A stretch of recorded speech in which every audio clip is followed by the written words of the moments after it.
Hər vaxtınız xeyir olsun dəyərli dinləyicilər, eləcə də izləyicilər. Mən Xanlar Meteorun təqdimatında Gündəm Qarabağ verilişini dinləyirsiniz. Bizi həmçinin izləyə bilərsiniz sosial şəbəkələrdən, Facebookdan və YouTubedan. CBC FM Azərbaycan yazmaqla keçmiş diplomat, musiqişünas, ictimai xadim Nigar Axundova ilə elə Qarabağdan, Laçından, Şuşadan, Ağdamdan, ümumilikdə Qarabağda baş verən bütün proseslərdən danışacağıq. Nigar xanım, xoş gəlmisiniz. Hər vaxtınız xeyir olsun. Nigar xanım, bu yaxınlarda Laçından qayıtmısınız. Orada vəziyyət necədir? Laçında bilirsiniz, Laçında vəziyyət çox gözəldir. Çox gözəl bir məkandır. Orada xüsusi bir huzur hiss etdim. Çünki ətrafda möhtəşəm dağlar, gözəl təbiət, havanın o təbiətin qoxuları insanda elə bir hissiyat yaradır ki, oradan vallahi çıxmaq istəmirsən, qayıtmaq istəmirsən Bakıya. Hava limanında qısa müddətdə tikildi. Hava limanı çox qısa müddətdə tikildi və deyəsən 21-ci ilin avqustunda təməli qoyulmuşdu və 2-3 il ərzində möhtəşəm bir hava limanı tikildi. Özünüz də bilirsiniz ki, özü həm texniki cəhətdən, həm elə estetik cəhətdən də çox gözəl bir binadır və yuxarıdan uçanda yeri gəlmişkən onu da deyim ki, cəmi 35-40 dəqiqə uçuş təşkil edir. Çox yəni çox da deyil, elə gözümüzü açan kimi gördük ki. Bir kofe verdilər ki, bitdi. Vallahi hiç kofenin dərdində də değildi. Ona görə Laçın gözümüzün önündeydi və təbiətin gözəlliyi bizi heyran etmişdi və bir də elə bil ki, birdən o aeroport birdən gözümüzün önündə peyda olunur. Və elə bir ki, mən bilirsiniz ki, futuristik bir obyekt kimi, memarlığı da çox gözəldir. Texniki təchizatı da təbii ki, ən yüksək səviyyədədir. Orada hava durumu biraz problemlidir, bilirsiniz, yüksəkdir. Yəni şeydə də ən yüksək səviyyədə olan hava limanımızdır. Ona görə texniki təchizatına da çox böyük önəm veriblər vaxtilə. Üç tərəfli görüşdən sonra getdiniz ora. Üç tərəfli bizim üçün çox böyük bir yəni doğrudan da bəli, elə 2 gün sonra demək olar ki, üç tərəfli görüş mayın 28-də idi. Biz isə iyunun 2-sində getdik və demək olar ki, ikinci reys elə bizim reysimiz idi. Ona görə böyük fəxri hissi ilə ora dəvəti qəbul elədik və böyük möhtəbər bir tədbirdə iştirak elədik. Ora getdiniz və Laçın xüsusi hazırlanmışdı. Dünya liderlərini qəbul etmək. Bəli, biz də ondan elə bir ki, biraz datdıq o dadını. MDB oyunlarının paytaxtı, mədəniyyət paytaxtı. Oyunların yox, MDB mədəniyyət paytaxtı. Bizim MDB mədəniyyət paytaxtı bir 20 il ərzində gedən bir layihədir. Vaxtilə mən elə Moskvada işləyəndə birbaşa bu MDB-nin işləri ilə məşğul idim. Ona görə izləyirdim bu illər ərzində və biz də bu layihənin demək olar ki, elə əvvəlindən iştirak eləmişik və bildiyiniz kimi artıq 2 şəhərimiz bu layihədə iştirak etmişdilər. Bu Gəncədir və Qəbələdir. İndi isə Laçın elə bir ki, estafeti götürüb mən əminəm ki, lap yüksək səviyyədə, ən yüksək səviyyədə Laçın da bu layihəyə qoşulacaq. Ümumiyyətcə, Laçında elə bir proseslər gedir ki,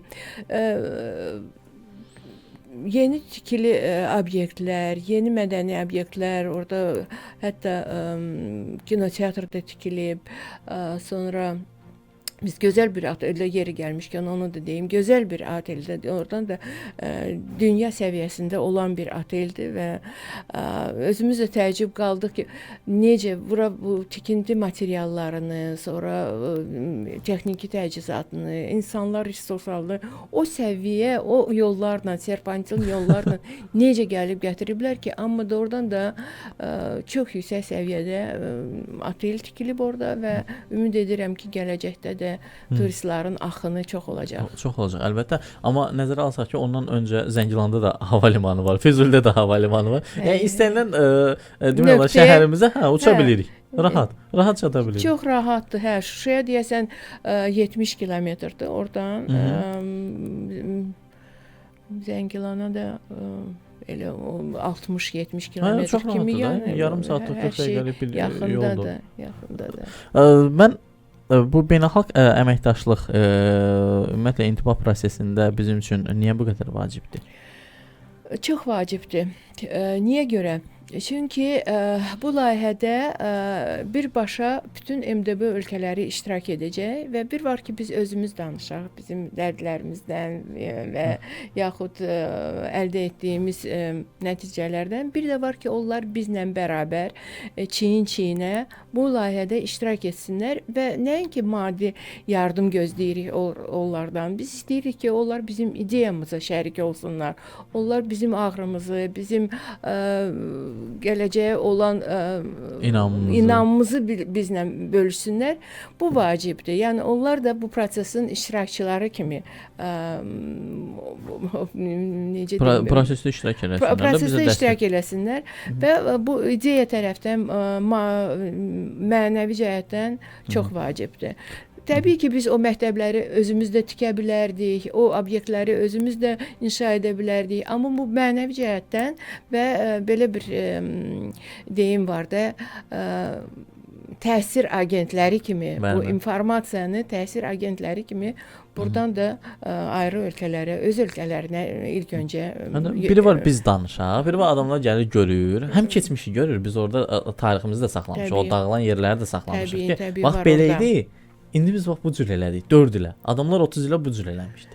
Onlar da vallahi inanın ki, təəccüb qalmışdılar ki, bu qısa bir müddətdə bu qədər iş görülüb və ələssiz onu da qeyd etmək istəyirəm ki, sadəcə bilirsiniz bir planla gedən işlər deyil. Orada o qədər zövq, onu hiss elədik ki, çox böyük zövqlə, çox böyük ruhla, çox böyük istəklə hər şey yüksək səviyyədə oradan da həyata keçirilir. Nigar xanım, mən maraqlı bir sizdən də biz verilişdən əvvəl bir söhbət elədik. Siz əslən Şuşadansınız. Yəni bir Anam Şuşadandır. Anam Şuşadandır və həmişə onu vurğulayırdı ki, ona baxmayaraq ki, Bakıda anadan olmuşdu. Amma bu Şuşalı məsələsini həmişə demək, mən Şuşalıyam. Hətta atam bir zarafat eləyirdi, deyirdi, necə Şuşalısan ki, gözü elə Bakıda anadan olmusan. Yox, mən Şuşalıyam. Bax, Şuşalıların bir kodu var. O mədəni kodu, belə də genetik kodu. Onlar heç vaxt dəyişmir. Siz Rusiyada səfirliyimizdə işləyirdiniz. Həmin vaxtı diplomat fəaliyyəti göstərirdiniz və o Ağdam azad olanda, Ağdamdan olan orada diplomatlar sevinirdi. Kəlbəcərdən olanlar sevinirdi. Digərləri hamısı sevinirdi. Siz də sevinirdiniz. Amma o müəyyən bir qırıq var idi də, bir istək var idi. Gözlənti var idi.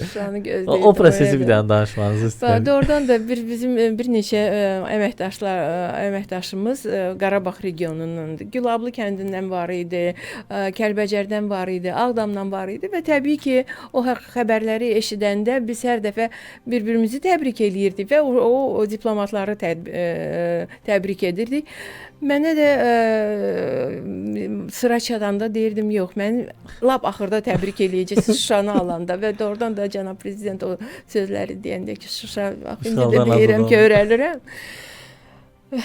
Deyəndə ki, Şuşa sən azadsan, yəni o kulminasiya idi də, bütün prosesin, müharibənin kulminasiyası idi. Biz hamımız yığılmışdıq, elə bir 5-10 dəqiqənin içində hamı yığıldı səfirliyə. Bilmirsiniz necə izdiham idi də orada. Siz də təbrik elədilər. Biz artıq hamının qələbəsi idi. Şuşaya getdiniz. Şuşaya getmişəm, 3 dəfə getmişəm Şuşaya. Ondan sonra konfranslarda iştirak eləmişəm. Orada Türk Xalqları Mədəniyyət Forumu idi. Sonra ayrı-ayrı tədbirlər var idi. Getmişəm Şuşaya. Necə hissdir? Həmişə o baxırdınız, fikirləşirdiniz. İlk öncə ata-baba yurdumuza getdim. Onların evini tapmaq istədim. Çünki mən əlimdə şəkil var idi. Amma əfsuslar olsun ki, mənim anamın əmisi Əhməd bəy Ağaoğlu idi. və Əhməd bəy Ağaoğlunun Ağaoğluya həsr olunan kitablarda hər zaman o evin fotosu orada təqdim olunmuşdu və o foto ilə getdim, evi tapdım, amma ev əfsuslar olsun ki, yerlə yesan dağılmışdı. Amma yenə də yeri bəllidir. Bilirsiniz. Yeri bəllidir. Lisnaya şkolu adlanan bir yerdir və hamı tanıyır. Soruşanda ki, Əhməd bəyin evi hardadır? Dərhal məni ora apardılar. Çox təşəkkür edirəm sizə. Yəni şükürlər olsun ki, yəni bu günü yaşadıq və indi biz artıq danışırıq ki, 35 dəqiqəyə Laçını uçuruq. Vaxt o videodan baxırdıq, yəni o görüntülərə. Həsrətimiz o qədər böyük həsrətlə yaşamışıq ki, axırda heç inanmırıq ki, doğrudan da biz bu torpaqdayıq, Laçındayıq, Şuşadayıq.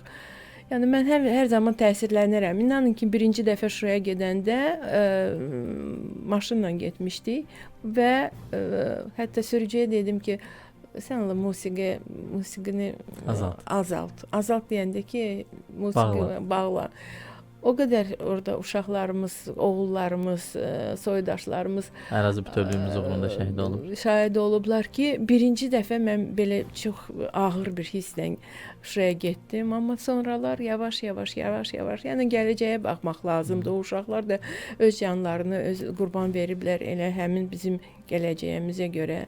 Ona görə gələcəyə baxmaq lazımdır, irəliyə baxmaq lazımdır və var yoxumuzla bütün çalışmaq lazımdır. Çox təşəkkür edirəm Nigar xanım sizə bu səmimi söhbətə görə.